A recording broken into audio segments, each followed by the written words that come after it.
Thanks for joining in today. In today's video, I want to talk about the do's and don'ts of a job interview.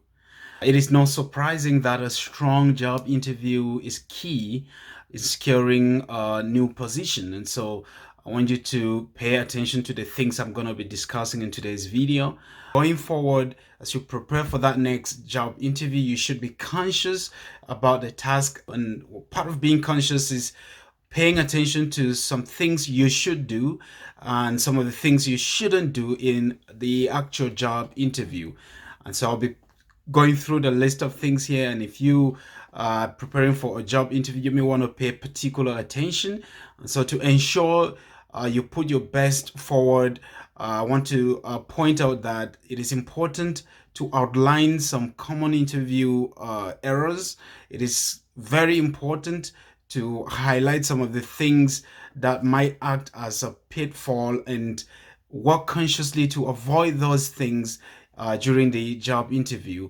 When you go into the job interview, you want to go in with a lot of determination and with a lot of consciousness that there might be better people and of course well-prepared people than you are at that time. So you want to be conscious of your own limitations so you can work hard to cover up for those limitations. In today's video, I want to talk about the do's in the first segment. And the very first thing is that you need to do your homework. You need to prepare for the job interview. The importance of preparation cannot be overemphasized. In the last video, I focused entirely on how you should prepare and succeed in your job interview. And so you have to spend time preparing. You have to do your homework. You have to make sure that you don't take any part of the job interview process lightly. Part of preparation is researching the company, is researching the position, it has to do with just paying attention to what the job description is. I don't want to go down in detail here because the last video, which I'm going to link in the description section, gives you, the full details of what it is you should be doing in the preparation phase. So the very first thing is that you have to do your homework, and doing your homework is it has to do with how well prepared you are for the interview, and you have to really make sure that you are conscious of the task ahead of you in doing your homework so that you're leaving nothing to chance.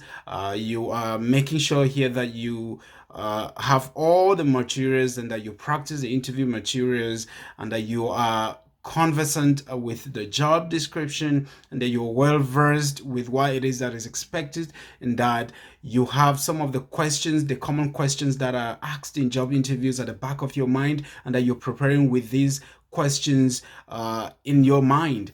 And so the very first thing is that you want to do your homework. Make sure you do your homework.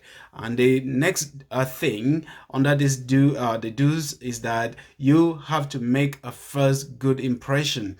As you make your entrance into the face-to-face interview, you have to be conscious that you make a positive, good impression. You don't just want to introduce yourself as someone who is mediocre or someone who is afraid, who is timid.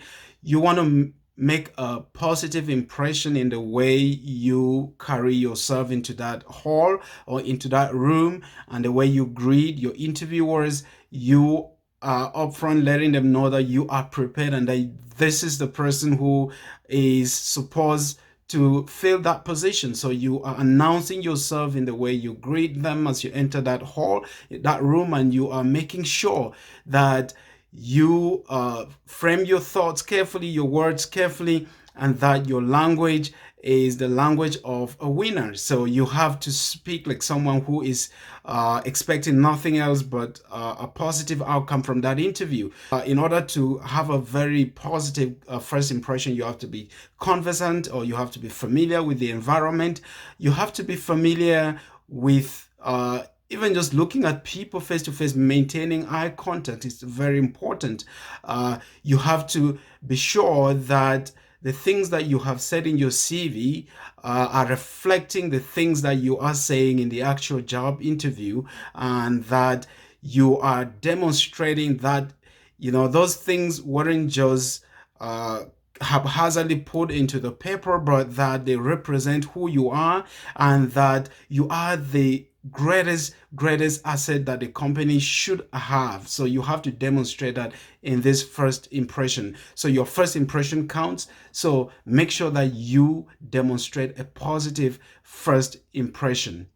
Part of demonstrating a positive first impression is your dressing. So how do you dress for this interview? You have to dress like a winner. You have to dress like someone who is poised to succeed. So you have to be smart in your dressing, but not overly extravagant in your dressing. So you have to make a point also in your dressing. So you may want to make sure you wear something that is decent and something that is not too pronounced. You don't want to put colors that may throw some people away. Make sure that you are shaven and make sure that you're well kempt. So that is the second thing.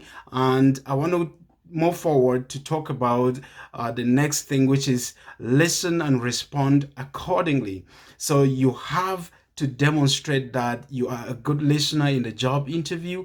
Nothing is going to throw off an interviewer like a candidate who is not answering the questions directly. And this is something I've heard from so many people who've conducted job interviews, is that many candidates or many people vying for a position, they lack this ability to answer questions directly. So you have to listen as questions are being posed, and you have to make sure that you give clear and concise answers, and you have to demonstrate that you understand what the interviewer wants from you as an answer. So you are making sure that you are direct, you are straightforward, don't go around in circles. Listen and answer accordingly using examples that are contextual. Use examples that will pull the mind of the interviewer. So make sure that you listen, but much more that you respond to the questions that are being posed accordingly.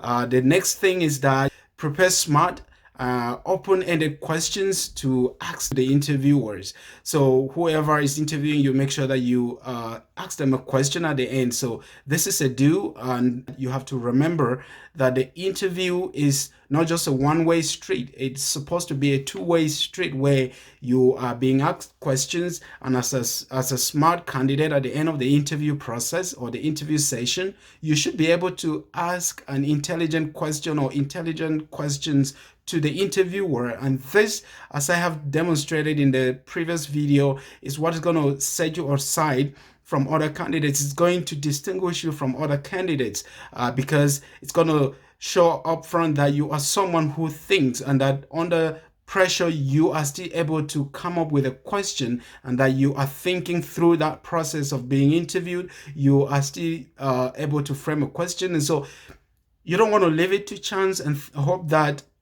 a question will emerge or will come to the top of your mind in the process. So you have to make sure you prepare a question and in advance, and even practice asking this question so that it's fluent and so that you are able to demonstrate your interest and enthusiasm and motivation to succeed through the kind of question that you pose to the interviewer. The next thing is that you need to sell your strengths and expertise. If there is one thing you have to do in a job interview and which you must do well, it is to sell yourself, your strengths, to sell your expertise. You have to demonstrate that you carry in you what the interviewer is looking for, and so you have to make sure that you communicate your strengths to the interviewer in a concise, factual, and sincere manner. Don't be so bogus in your answers, and don't try to bring heaven down on earth in the way you are painting your picture. Make sure you're realistic in the things that you are saying and the things that you can do. Don't claim to be more qualified than the interviewer, because the interviewer might be your boss to be. So you have to be realistic in the things that you can do, and make sure that you articulate those things in an effective manner.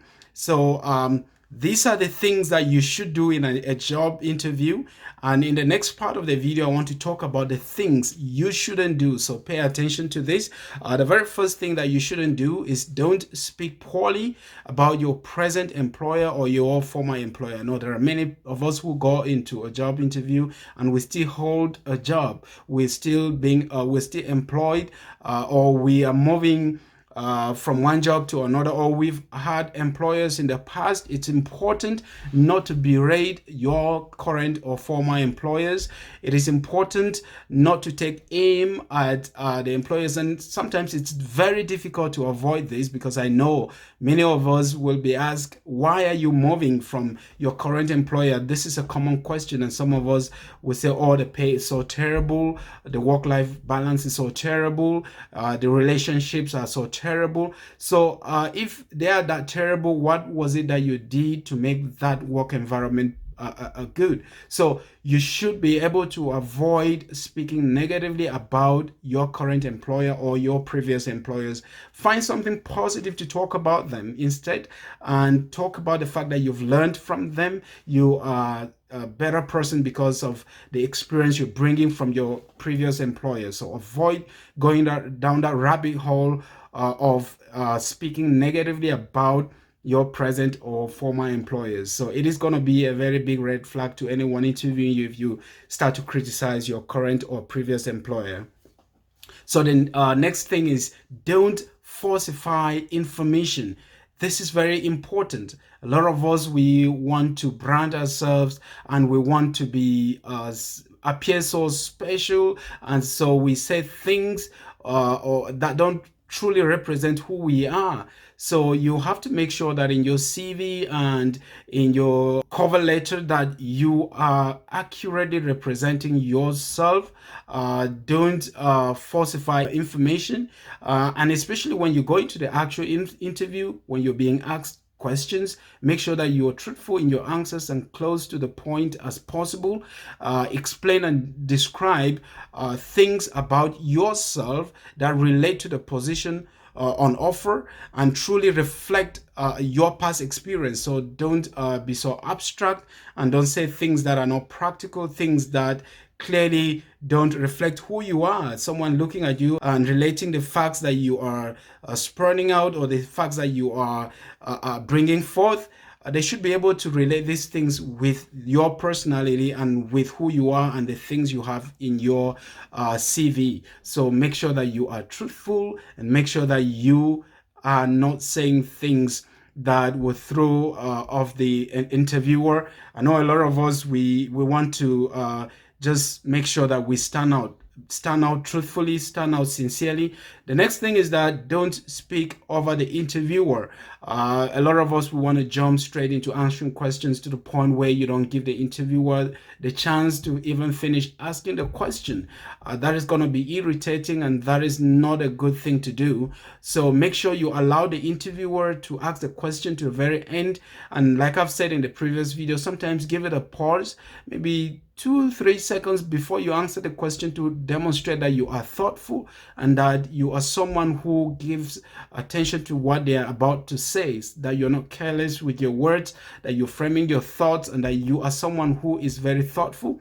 So don't speak over your interviewer. If you're being interviewed, make sure that you listen and demonstrate that you're listening in the cues and in how you nod and how your non-verbal cues are the things that will demonstrate that you are listening.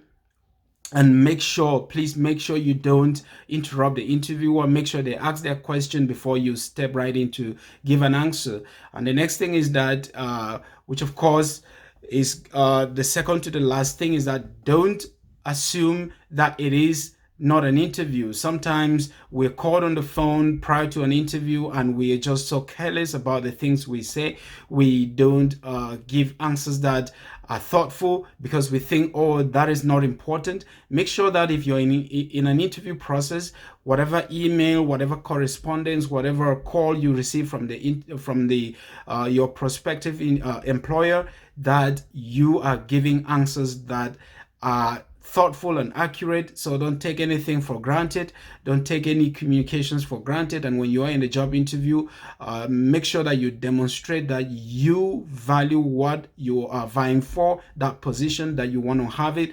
Demonstrate your enthusiasm in the way you respond to questions at all times. And the very last thing is that don't let any past rejections infringe on your future ones, on your future opportunities. A lot of us, when we go into the job interview, we are carrying with us a baggage of failure from previous job interviews. Make sure that you shake off that baggage and make sure you go into this a fresh person, someone who is determined and someone who wants to succeed. So don't allow your past failures determine who you become in the next interview. So make sure that you learn from your previous experiences. Of course, it's very important. But much more, you have to demonstrate that you're ready for the next opportunity, the next task. Don't carry your failures from the past with you. Make sure that the failures from the past are stepping stones. So when you go into the job interview, you have to be positive.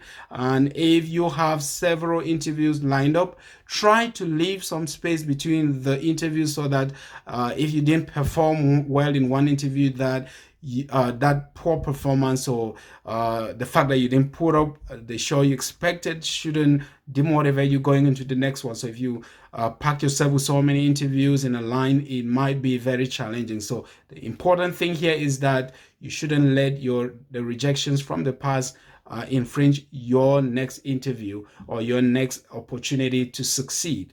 And of course, in life, we are bound to go through ups and downs, but make sure that you remain optimistic about life and have a very positive demeanor when you go into the job interview. So these are the do's and don'ts. And if you're preparing for the next job interview, make sure you pay attention to the things that we've discussed and make sure that you put them into practice, and let us know what the outcome of that job interview is by sharing with us your experience and how you implemented the things that you have taken away from this video. Thank you so much for watching. If you've been blessed by this, share the materials, keep the word spreading. Thank you for watching today. May God richly bless you.